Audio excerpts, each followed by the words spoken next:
Jim Williams here, Amadeus, and we're here for the madness. It's the Thursday edition, and we got some games tonight.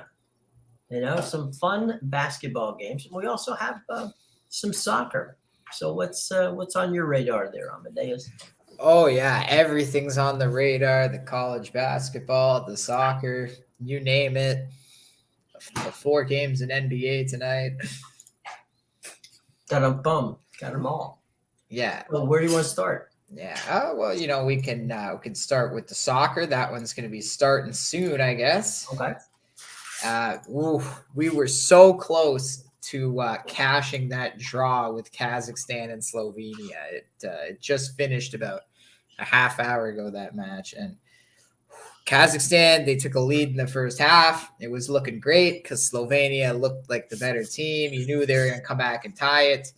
They tied it right at a halftime, and then kind of lulled you to sleep for the next 30 minutes, and then on a quick counterattack, Slovenia. It was a really nice goal, but there's a little bit of luck in there. It was a cross into the box. The guy was running, and all he kind of did was just stick his foot out, and it just floated right over the keeper and into the net. So that was disappointing. That one happened with about 15 minutes to go. And other than that, that draw was looking real damn good. So a little disappointed, but Slovenia doesn't look like a bad team. That's for sure. Well, that's a good part, right? Yeah. So let's see who else is on the docket for today. Got it right here. Italy, England. CONCACAF Nations League. Anything there that excites you? The CONCACAF Nations League. I mean, if you're betting those games, good luck. Like this, You're not taking French Guiana and Dominican Republic today? Oh, come on, man! I'm all over the British Virgin Islands against Puerto Rico. Like somebody has to be. Yeah, these games are kind of brutal. Suriname and Mexico. The African games aren't great. There's some decent, Portugal, Liechtenstein, and I mean, Italy, England is the showcase. I was going to say Amadeus is about 4 hours away from celebrating another Italy victory. Yeah, 1-0. Lock it in right now. What can you get on the final score for that? Oh, plus 600 for 1-0 Italy. Lock it in. Wow. Yeah, you got Sean, did you say you like the North Macedonia game? Yes, I like that a lot today. They're not bad. They beat Germany. They knocked Italy out. Malta, is not going to show up with a regular. They're not what the FIFA rankings are. I think the best way to describe that game is North Macedonia is kind of like a Sweden type team. They're not great. They're not going to qualify for every competition, but they're not a bad team either. And then Malta, I would group more in with San Marino. And those guys. Malta is, let's see, I'm trying to figure out where Malta is here in the rankings.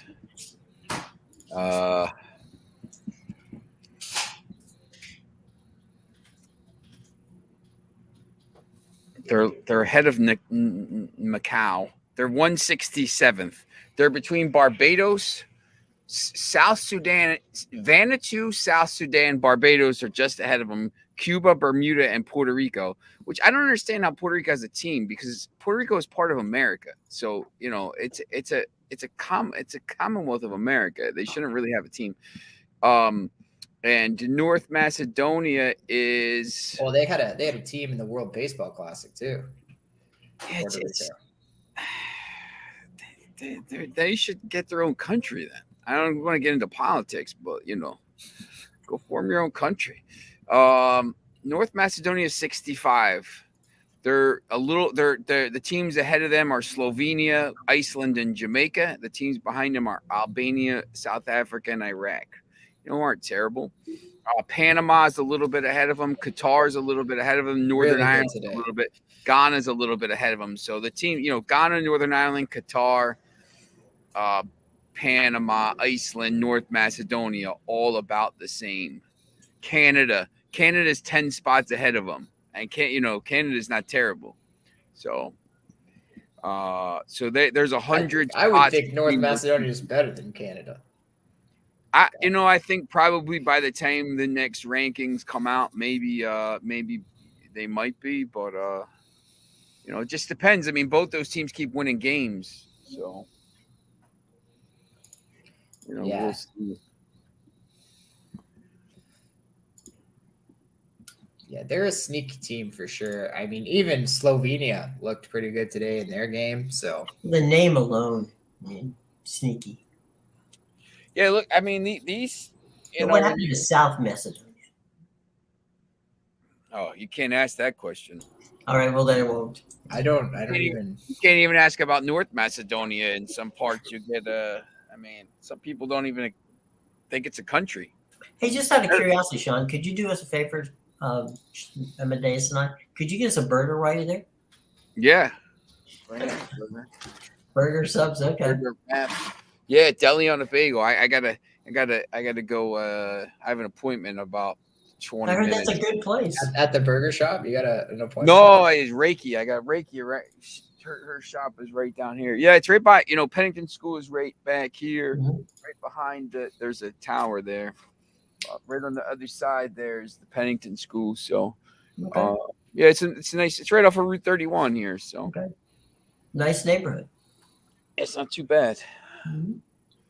Supposed to have a baseball game today, but I don't know. I keep calling them and saying, "Are you sure you're playing? Are you sure you're playing?" It rained all morning here, and now it's sunny. So I mean, it rained. It's been raining all morning and afternoon, and it's not sunny here. And it was supposed to be like 68 by now. Like it's not warm. So, and the sun's not out. Like this, nothing's drying. So, and it's not real windy. So, I think they're gonna. It's opening day, I guess, for the team. So they'll probably try to play, but at what cost? I guess one of the kids is going to Maryland on a full ride. Maybe one of the pitchers. You really want your pitcher throwing and stuff like this. So, it is what it is. We'll see.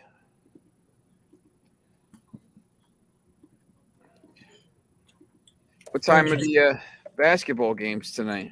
yeah, I got them up right here, boys. First up is Michigan State and Kansas State. And followed by Arkansas UConn, followed by Florida Atlantic and Tennessee. And the nightcap is, of course, Gonzaga and UCLA at the T-Mobile Arena in Vegas. Phillies just lost Reese Hoskins to a non-contact knee injury. Ouch. Carted off the field. Oh man. What? You must have stepped in a hole. Yeah, that's not good. That's not a good note. So they're not going to know how long they lost them. They just know they lost them. By the way, for those of you channel surfers, the first game tonight is on TBS at 6:30. Then 7:15, you flip over to the big boys at CBS. Then TBS has got the 9 o'clock game, and CBS closes out the night at 9:45 with Gonzaga UCLA. So that's the and by the way, the other part is that tonight, for the first time in a long time, they're playing at the Garden. So Michigan State and Kansas State, Florida Atlantic and Tennessee are at the Garden tonight. Yeah. They power seeded these teams, and I thought one of the things that caught my eye was that they reseeded Tennessee at a 10 as the 10th best team in the Sweet 16. I thought that, that was kind of undervaluing them. Am I wrong? Yeah, that's pretty interesting. Just saw Armando Baycott has decided to come back for another year for Mhm. at UNC. So that's good news after this debacle of a year for them. If you're at the Gonzaga UCLA game, right? UCLA's got the guards. Drew Timmy, though, is the best guy on the court. Mm-hmm. You let him get his points and go for your way, or how does that work? Because UCLA defensively is one of the best in the country. They're allowing 56 points a game, while Gonzaga is one of the best scoring teams in the country and averaging about 80 points a game. So what do you say? I'm thinking I'll let Drew Timmy get 30 points on me. I don't know. I mean, I think they're going to throw I some can size. play. I think they're going to throw some size at him. Yeah, I mean they're going to keep Bombo away from him because he'll foul out in the first 3 minutes. So that's not going to work. But yeah, you could do the old Phil Jackson routine where you put 3 different guys, just rotate guys, centers in there to take care of, you got 9 fouls to give up. So, you get rid of them. But yeah, it's one way of looking at it.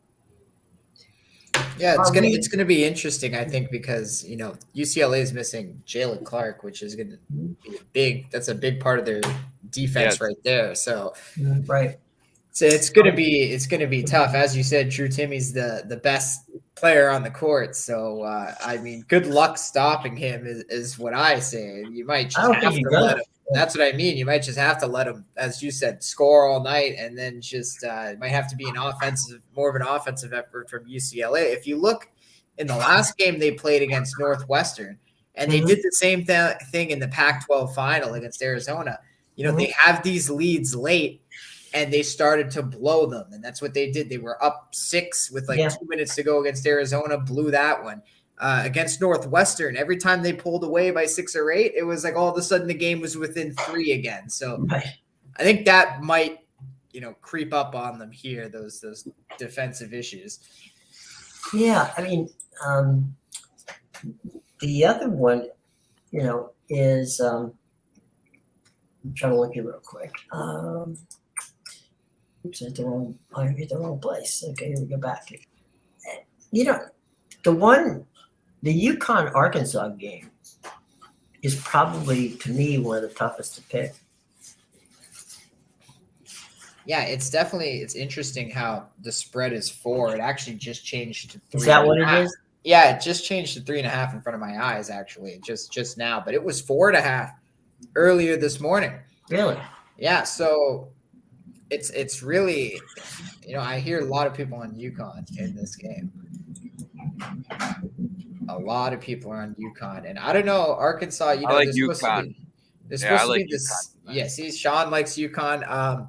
But this Arkansas team, UConn was 15-0 to start the season, and everybody was talking about them being this is the greatest UConn team ever, and then all of a sudden they lost a couple games. Kind of the same thing as Gonzaga a little bit, but they're a very good team. But so is Arkansas.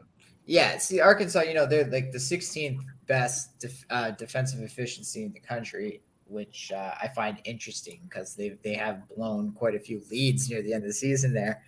But they were also the first team to beat Kansas this year when Kansas had a lead at halftime. Before then, I think Kansas was something like they were 20-something and 0 when leading at halftime. So every game where they had a lead at halftime, they went on to win, except when they ran into Arkansas. So it's going to be a tougher game for them. I think a lot of these games probably could be pick'ems. Like I'm surprised UConn was favored by 4. Mm-hmm. I thought that one would be more of a pick'em. The Gonzaga UCLA, I think that one opened at UCLA -2. And now it's -1, so it's been moving towards Gonzaga. And the same thing in the Michigan State-Kansas State game. That was -2, and now it's -1 for Michigan State. So, you know what it might be in that case is UCLA is banged up, and maybe somebody knows something about the roster for tonight that we don't know yet. Tyler Campbell, the point guard for UCLA, He might be the best point guard in the tournament. The last game they played, he missed 7 shots. He was 0-7 from the floor.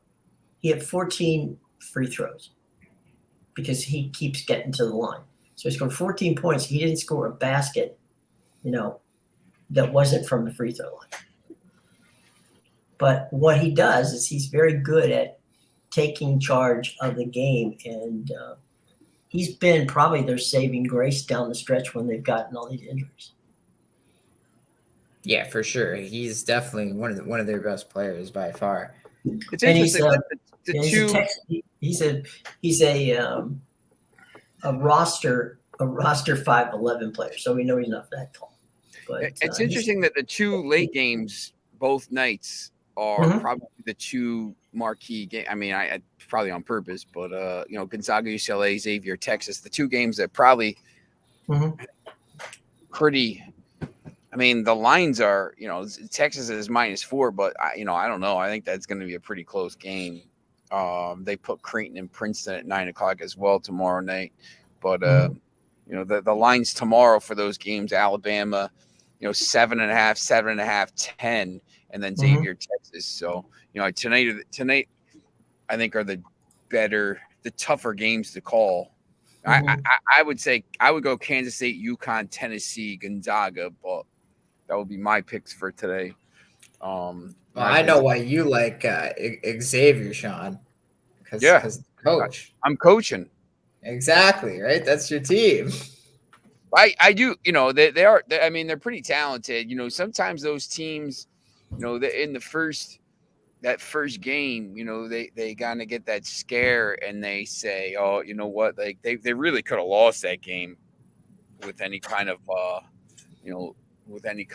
from the other team there. So, I mean, they were down the whole game and they were down by 13 and then went on that 13-0 run. We were live talking about that on the air. We had Rick Fortenbaugh on, and he was talking about the stuff that he did. He ended up winning a lot of money on that game. He finds favorites that go down early, and then live bets. Then live bets the favorite when it's plus money. So in that game, Xavier was like plus 350, and then within a minute they were minus. Within probably 3 minutes of real time. Or game time, they were minus 1,000, maybe 5 or 6 minutes of real time. Like, it was crazy. They went from down 13 to up 2, and the line went as soon as they took the lead, it went crazy. They went up to minus 1,000. Like they're gonna win now. But you could have gotten them at plus 360, and then the game after that was still pretty close. So yeah. Did you guys hear about this? What Coach Sean Miller has been doing to his team all year? No, what's up? Apparently, earlier in the season, he found a really heavy rock that he likes. Okay. It's almost like a boulder. And so he took the rock to the team and he said, whoever leads the team, whoever has the most turnovers at the end of the game, you're carrying the rock for the week. In your backpack, bring it to class with you. You're carrying that rock around. So ever since he started doing that, their turnovers have decreased a lot because nobody wants to carry the rock around. That's a good idea. You remember the old Kansas City Chiefs coach, Hank Stram? Well, yeah. Hank used to have a saying, you're one banana peel away from sliding off this team. So to your point, Amadeus, if somebody fumbled or did something stupid in a game, during practice, he had this banana, plastic banana on a hook thing that you would hook to your jersey. And so you're out there playing on the field with a damn banana flying off of on the side of your shirt. Hello. We got a special guest. Oh, okay. Bring them in. Good to see. How are you? This is Sheba. Who's going to win the games tonight? Sheba's a Chelsea fan. Okay. But my condolences. Yeah. Yeah, that was good. She's actually from London, right? Just south of London. Okay. So yeah. Well, she then she She's knows her soccer. she's my Reiki. Yeah, she's my Reiki person. So There yeah, you go. yeah, she's very good. Okay. Her son is the one who does. He actually streams some stuff for Capital Sports. He streams some Oh, games cool. for us. He's a big basketball guy. Mhm. If he was here, we could have got his picks. I don't think she watches basketball too much. Oh well, that's okay. Guys, the Texas coach is an interim coach. Yeah, Rodney Terry. So The other Texas coach already has a job. yeah. So you wonder, what's this guy got to do to get this? Now remember, the year that Chris Webber and Fab Five was together at Michigan. Yeah. And they fired Bill Frieder the day before they went to the tournament. And yeah, because he was looking at other jobs, right? Yeah, he was. You know how those interviews go with the end of practice the day before the tournament. You're headed out for the tournament. Yeah. Well, somebody said, "We understand that you're interested or you've shown interest in the Arizona State job." And so Frieder goes, "Look, I haven't spoken to Arizona State. My representative may have spoken to Arizona. I didn't speak to Arizona State, but he says it's a lovely place. Who knows? It just depends on." And so he was kind of like off the cuff. But it was Bo Schembechler who was the AD then. Schembechler takes this and goes, no. I want a Michigan man coaching Michigan. Fires him before the team leaves to go on the plane to the tournament. Steve Fisher takes him to a national championship. Yeah, 1989. Right. And they beat Seton Hall. That was before the Fab Five. Right. And then the rest is history because, we never heard again from Bill Frieder, who did take the Arizona State job. But, cautionary tale. Be careful what you wish for. Foxy said he was able to bet before kickoff yesterday on Manchester United, soon to be Manchester United forward Evan Ferguson to score first start. Ireland this just in. To score. Yeah, yesterday Ireland played. So that was a good bet. Foxy, he is a beast. Whoever gets him is going to be set. He's the next whoever you want to say. Kane. He's a monster. This kid. England. I know England was trying to get him to play for him, but he's like, "No, I'm playing for." He's the kind of guy like Holland who maybe could take Norway to another level. Norway now with Holland and Odegaard and some players. I mean, you start to raise the level of play. So he could probably raise the level of play there. I mean, obviously you need more than just a guy that can put the ball in the net, but that's a start. If you can have somebody that can score, see that. I honestly hope Brighton. You pick Brighton to finish fourth, right? Yeah, you did. Yeah. I think my number 4 right there. I a little bit kind of hope they do because I'd like to see that team stay together. I mean, they're going to get picked apart, but if they sell, I don't know, Caicedo for $100 million with all the extra money they get from the Premier League, all of a sudden you can go out and buy 4 or 5 new players to add to this team. Like they'll probably sell Latvia much more competitive than I expected. Yeah. Plus, I don't know how good Ireland is. Right? They're just okay. But I hope they do. I hope they, maybe they make Europa League and they stay together. They could also fund some stuff like, Napoli now is getting a little bit starting to bully people and saying, listen, this guy's not going for less than 150 million, which is, if you're going to pay that, then pay it. If they win the Champions League, Brighton will get top 4 for me and FA Cup winners. That's a shot at himself and you. Yeah, no, the problem. They play you guys next. Yeah, no, that's a brutal game. That's a brutal matchup for us. Because we have to have that Sevilla tie wrapped up. I mean, hopefully it's like the same as it was 4-1 against Betis, and then you go to Spain and just kind of control the game. Because if it's not wrapped up there, playing 3 days later, it's going to be really tough. So Sevilla's no Betis, Brighton's though. really, really good. They're good. I mean, they're fun to watch. That guy's a really good coach. Once again, they thought it was the coach. Nah, it's a system. Players. Yeah, well, that's system. Yeah. System, the players. I mean, these guys are all really, really good. I mean, Estupinian and Casado and Evan Ferguson and they've been missing Lallana for the longest Milana's time been too. good. Welbeck's been good. My guy Matoma. Oh man, Matoma's been phenomenal. Nasty. He is nasty. Why does cheese have holes? What? This is a major question. I don't know why. But yeah, so but I guess I'll take that opportunity to say I have to go to my appointment now. So Okay. I'll be back tomorrow. Just let me know why cheese does have holes if you find out. Why does cheese have holes? I don't That's know. a good question. He's asking. All right, I'll see you tomorrow. Okay, take care. Yep. Have a good one, man. You too. So,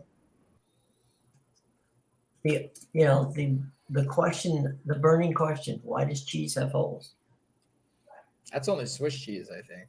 Yeah, I think you're right. Go ask the Swiss about it. Yeah, they're the ones that got us into trouble.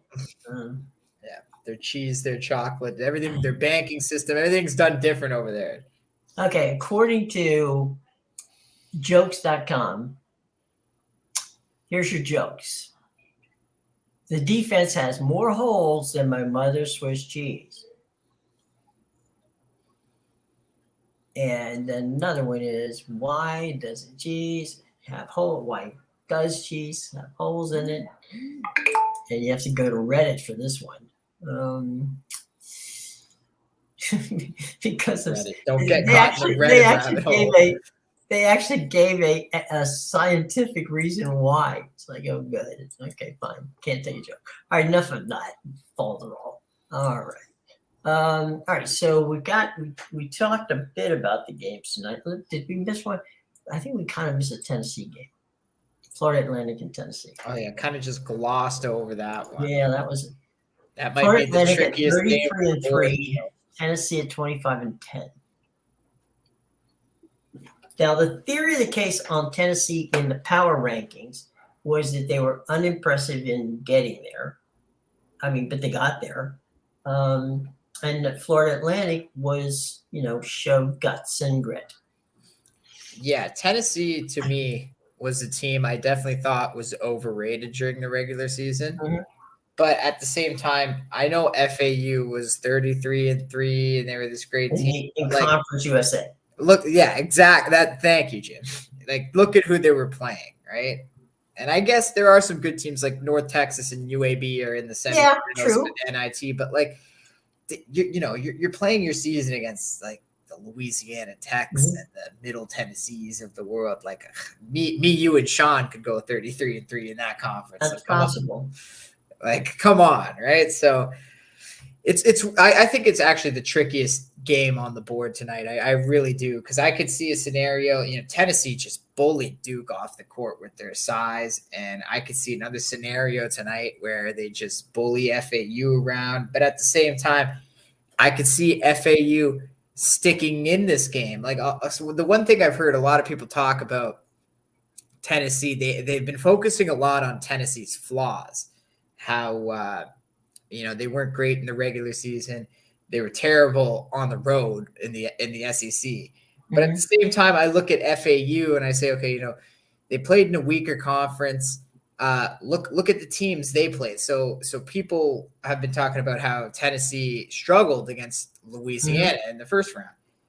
And yeah, okay. So they struggled in that one. And then in their last game against Duke, they were completely dominant. And obviously Duke's a smaller team. Right. But I haven't heard a lot of people touching on the fact that, FAU was lucky to beat Memphis.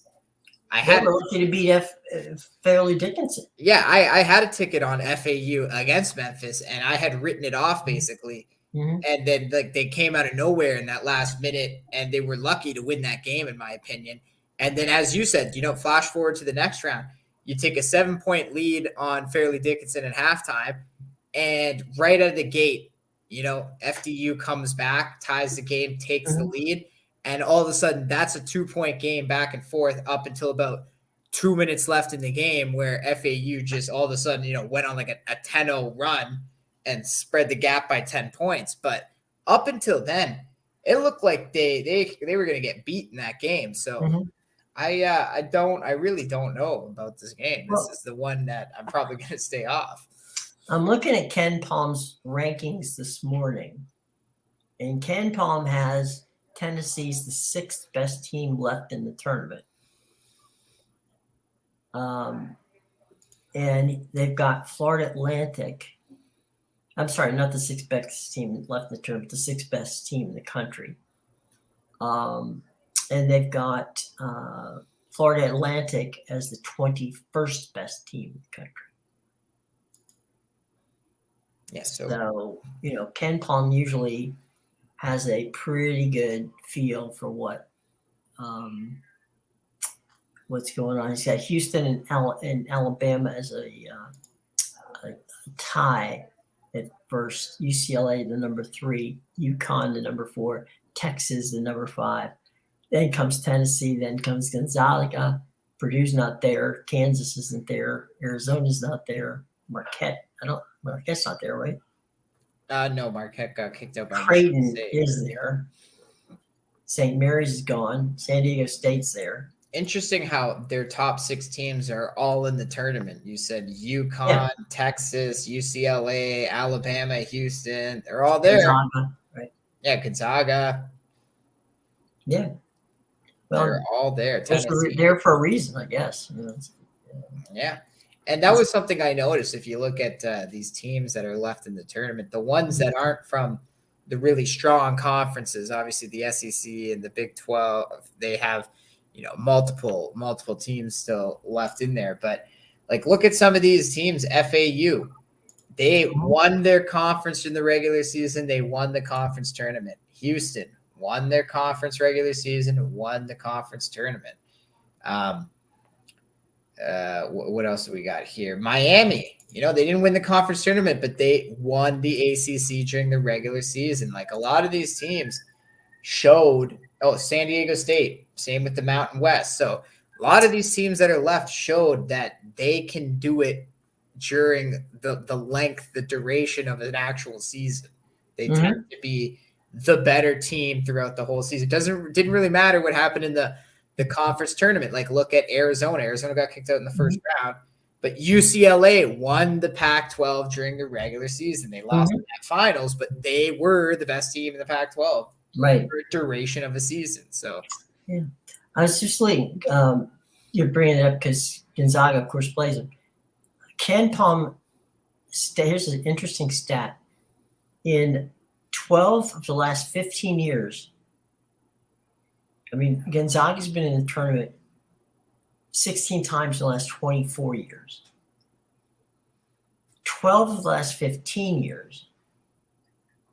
And they have outperformed their higher seed every time. They actually have lost to teams that have been lower seeded or quote unquote are the underdogs to them. But you're saying the one in their region. What? I'm sorry? You're saying in their region, right? Yeah. Teams ahead of them? Yeah. They've beaten every team that has a higher seed or better record than they do in the tournament. 12 out of the last 15 years. But they've lost to the team that is, they're supposed to beat, so to speak. Yeah, so if they, for example, if they get past UCLA tonight, they got to worry about the Florida Atlantic or whoever they might face in the next round. Right. because that's the team they're not showing up for. Right. That's the game they take off. But I get what you mean. Like, if it's almost like a respect thing for them. They look at the seed and they're like, you think you're better than us? We'll show you. Yep.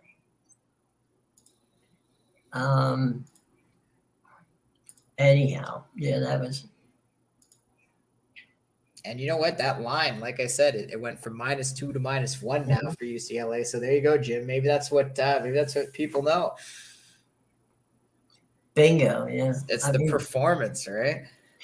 Yeah, it is the performance. And this is the first year in a while Gonzaga hasn't had the pressure of being the #1 seed. They're supposed to win the tournament this year. There was none of that talk about them really this year. This year was the narrative was, they're not going to be as good.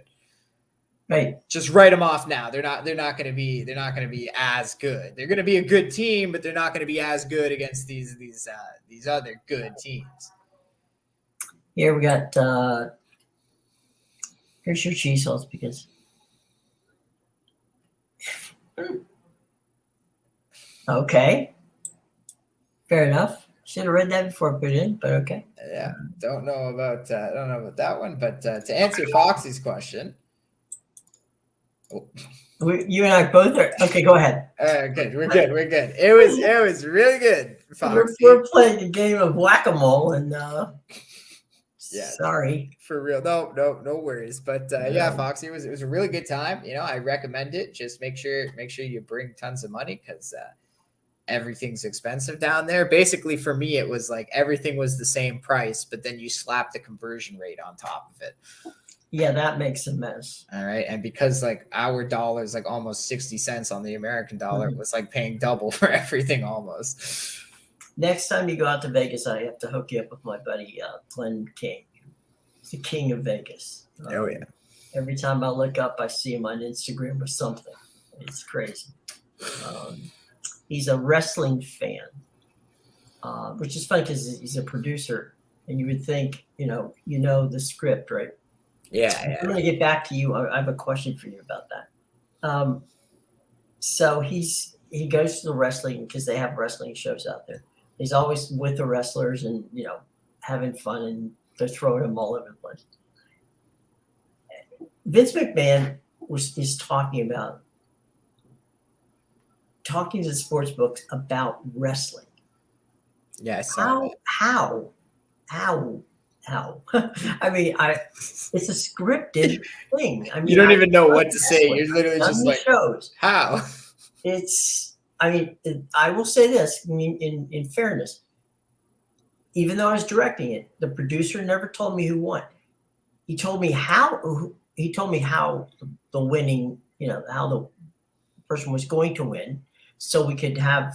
So when I saw that move, I was one move ahead, so we could get the shot.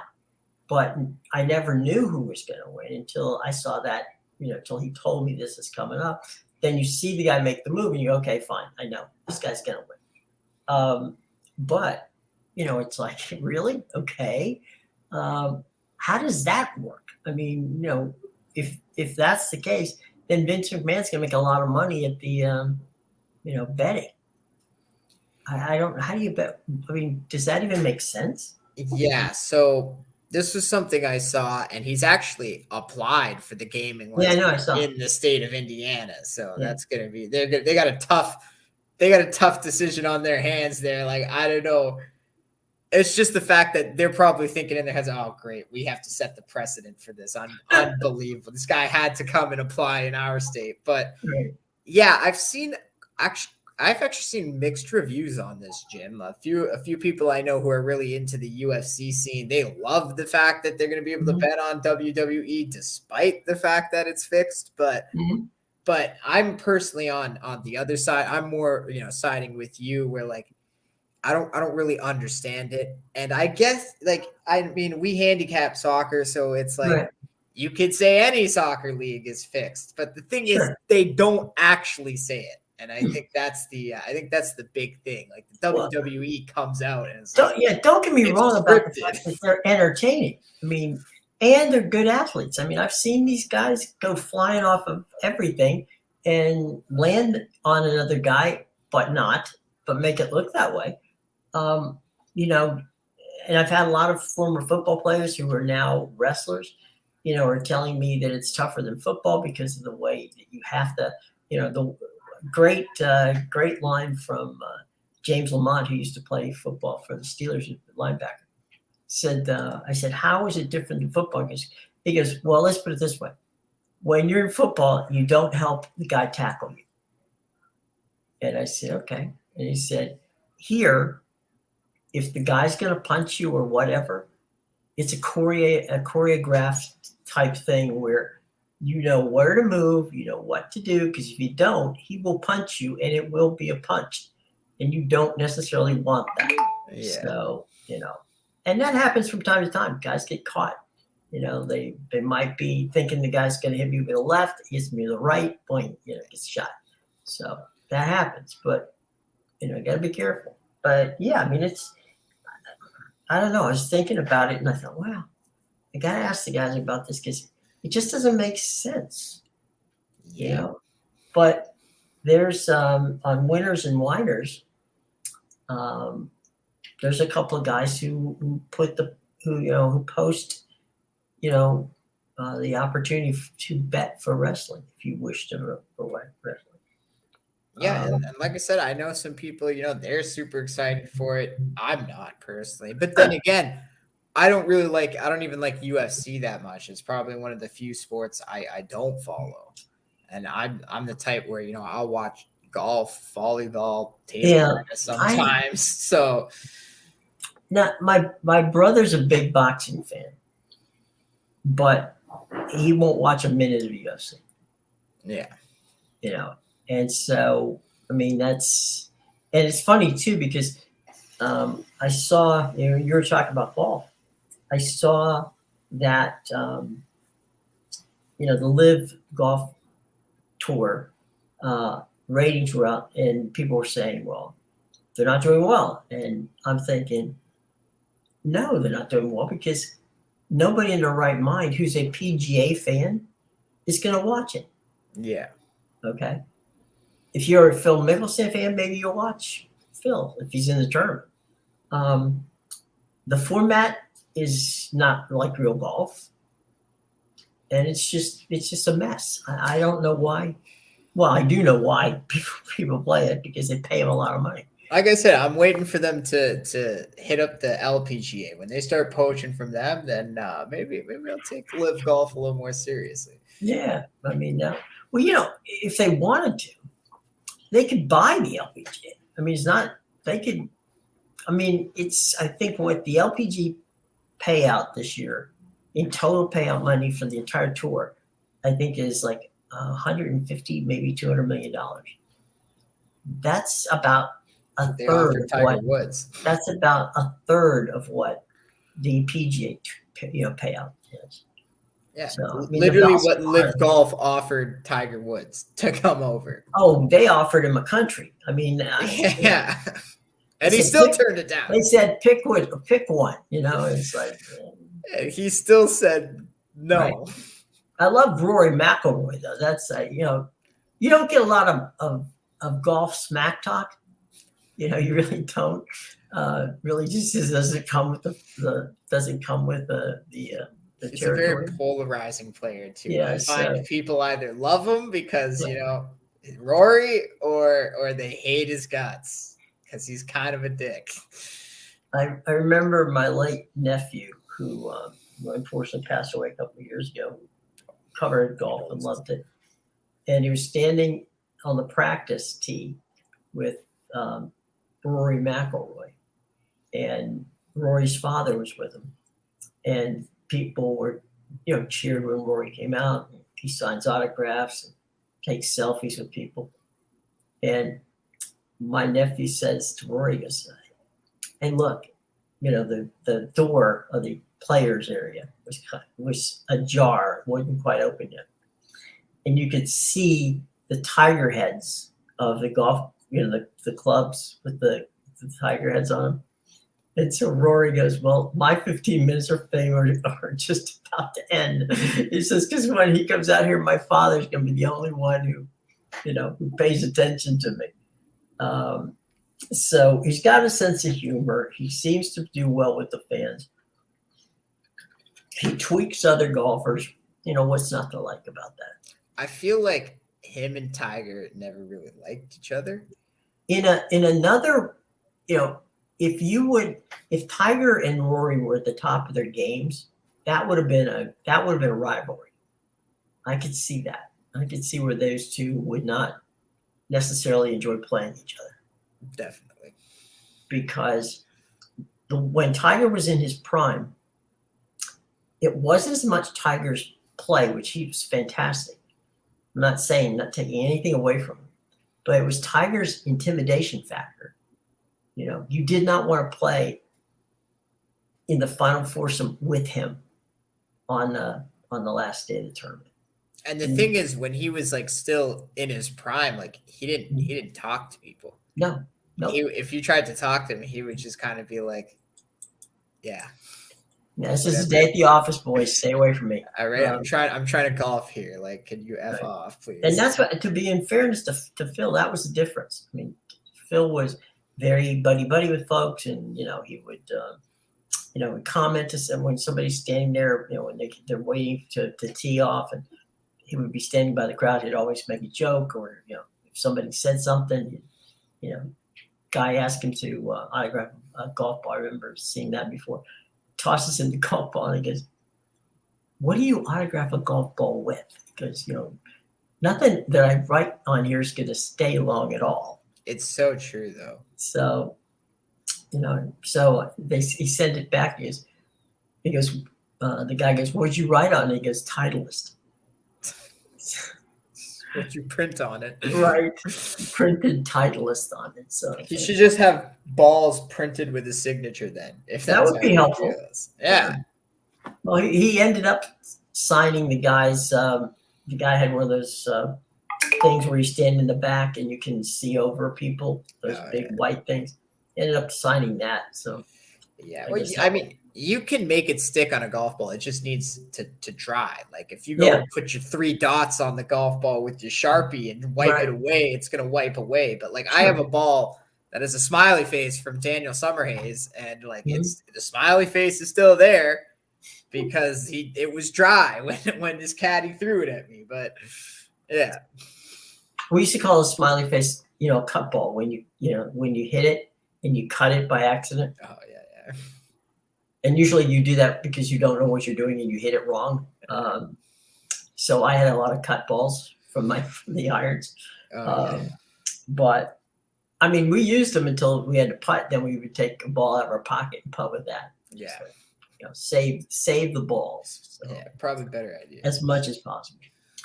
So anyway, all right. Well, we've gone 48 minutes. Any other final things before we move on? Unless you get to your day job. Yeah, it's just this enjoy the basketball tonight. There's a lot of interesting games. Yeah, we'll talk about them tomorrow. We'll handicap the Friday games. Oh yeah, for sure. And what's the soccer? Is tomorrow a good day for soccer? Oh yeah. So now that the international break started today, so there's basically the same number of games that there was today every day for the next week or so. Because they usually do 2 match days at a time. So yeah, we'll see. I think up to Sunday up to Saturday, and then starting Sunday, you'll start to see the same teams again playing. Right. But different teams. Yeah, there you go. There you go. All right, boys and girls, we shall see you soon, 2:00 tomorrow. Amadeus, myself, and the amazing Sean, who didn't bring us burgers or cheesesteak or anything from the place. So, we're just have to get on him for this. This is just not acceptable. Yeah, so, anyway. Can't come live from the burger shop and not get. Oh, that's right. You can't share with the class, then you can't have it yourself. So there you go. Go back to Barcelona. Do it from those streets. Right. Take us to the Mediterranean. We'd like to see it. So anyway. Amadeus, have a great day. Guys, have a great day. Foxy, have a great day. I should probably take there you got it. Just look at how place is going nuts with the graphics flying all over the place. Oh, yeah. So anyway, as we play with the graphics, We'll see you tomorrow. Whoa. Just that. All right, there you go.